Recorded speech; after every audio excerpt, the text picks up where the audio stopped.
Om Swastiastu. Yang terhormat Ibu I Gusti Ayu Atina Wulandari, SEMSI, selaku dosen mata kuliah Ekonomi Makro. Perkenalkan, saya Manda Gede Dimas Wakta Dupa Prayoga, NPM 20203312139. Di sini saya akan menjelaskan tentang siklus ekonomi.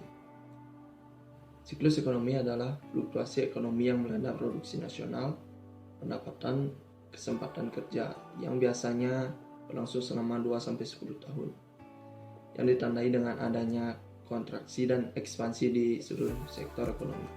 Adapun pendapat para ahli tentang siklus ekonomi, menurut Kusendi,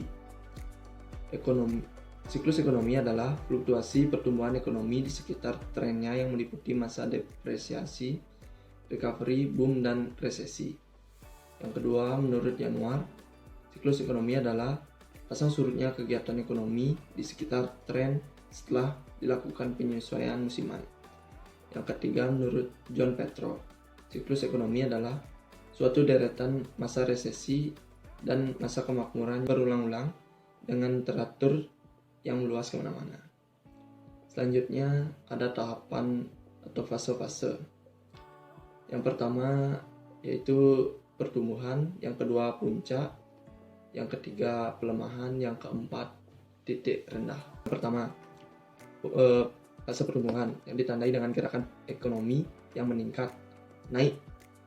Gerakan menaik ini disebut juga ekspansi bila gerakan menaik ini terjadi selama minimal 2 triwulan berturut-turut. Yang kedua ada titik puncak. Ekspansi ekonomi tidak akan terjadi selamanya. Suatu ketika gerakan menaik ini mencapai titik tertinggi dan titik tersebut disebut titik puncak. Yang ketiga, pelemahan atau resesi. Di fase ini ditandai dengan memburuknya indikator perekonomian seperti banyaknya perusahaan yang bangkrut dan berakibat meningkatnya kredit macet, yang berarti meningkatnya tingkat non-performing loan. Yang keempat ada titik terendah atau palung. Gerakan menurun akan berlanjut hingga mencapai titik paling rendah yang disebut titik nadir. Setelah mencapai titik terendah, perekonomian akan pulih kembali, dilihat dari adanya gerakan menaik. Selanjutnya ada indikator dari siklus ekonomi. Yang pertama ada leading indicator, yaitu suatu besaran statistik yang terjadi atau berubah sebelum atau mendahului perubahan ekonomi.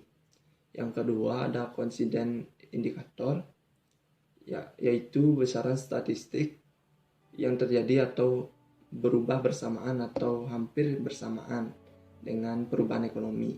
Itu indikator kelompok ini sangat referensiatif untuk menggambarkan keadaan ekonomi saat ini. Yang ketiga ada lagging indicator, yakni besaran statistik yang terjadi atau berubah setelah keadaan ekonomi berubah. Selanjutnya ada contoh kasus. Di sini saya mengambil contoh kasus resesi di tahun 2008.